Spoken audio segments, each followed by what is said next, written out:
not a Bio Physio Nuro Psychologist, but I do play one at home. This is my son, Alan. He's my intensive case study for the last 18 years. And so what are we dealing with? So we got hyperkinetic movements here. He's actually doing fairly well right now. We're looking at rigidity. This would be if we're all clenched up. He is a little clenched, but think about 3 levels here: mild, moderate, severe. Mild being he can either hold it straight or not too much resistance. We can get it straight. We can move it without too much resistance. It's not jumping back to a rigid state. We'll come back to all this twitching and shaking, but right now we're just concentrating on the rigidity of the muscles, contracting of the muscles.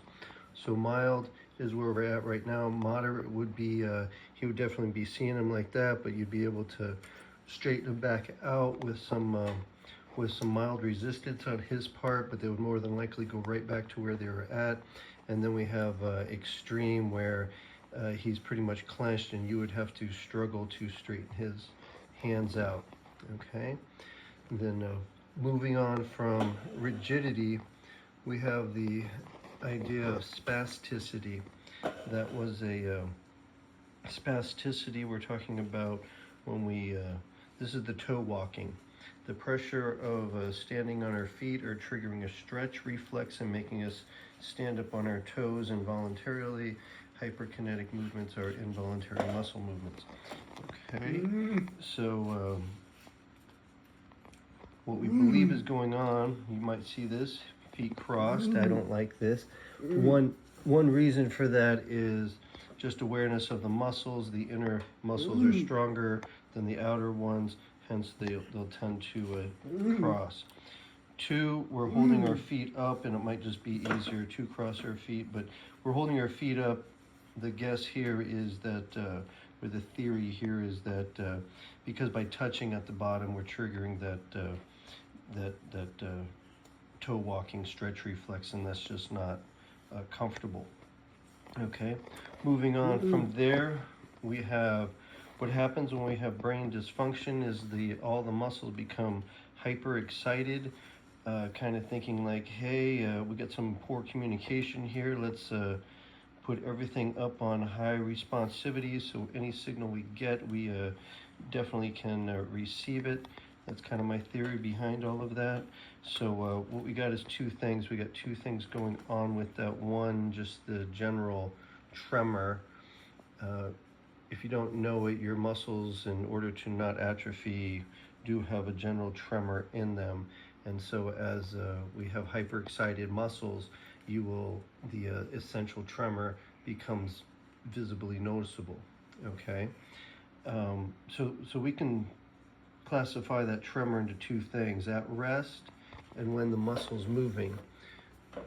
Okay, so we can measure our how bad hyperkinetic movement is on a scale 0, 1, 2, 3, 4.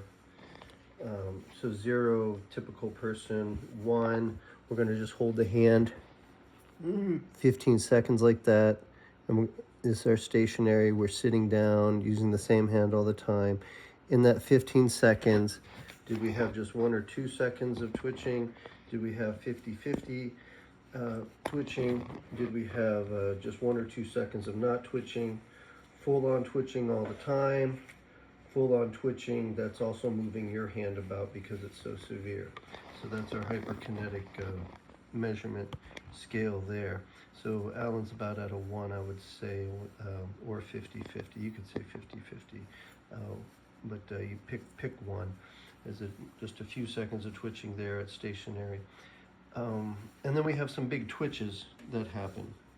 And big twitches are when we go to move him, the arm might jump more than 6 inches. You saw this leg doing it here earlier. When he was touching, we'd get a big jump. So we got some big twitches going on. Let's talk about dystonia for a second. Dystonia is kind of back to the rigidity, but not a generalized overall rigidity. My understanding of dystonia is a cyclical pattern. It's a contraction that kind of moves throughout, and it's either a constant contraction moving throughout, or it's episodic and comes on.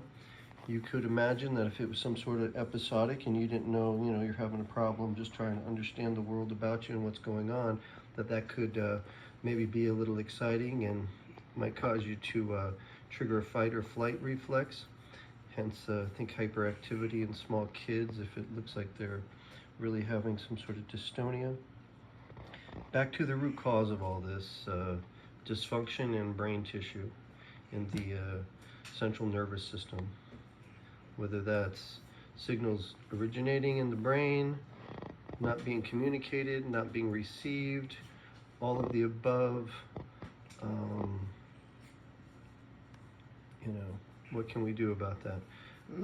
We can do neuro beneficial things for the brain, and we can do at least intrusive and pain relieving things. Therapy, physical, occupational therapy are the biggest results. At this level, I gave him CBD oil to handle all of this hyperkinetic movement. The rigidity he's having is to me, if we let that go further, that's going to really start impacting our ability to chew and eat, and also impacting our ability to assist in transferring into the chair and back and or walking short distances. Hope this was informational for everybody. Like I said, God bless, and you say bye, Alan? You say hi, guys. Hope this helped.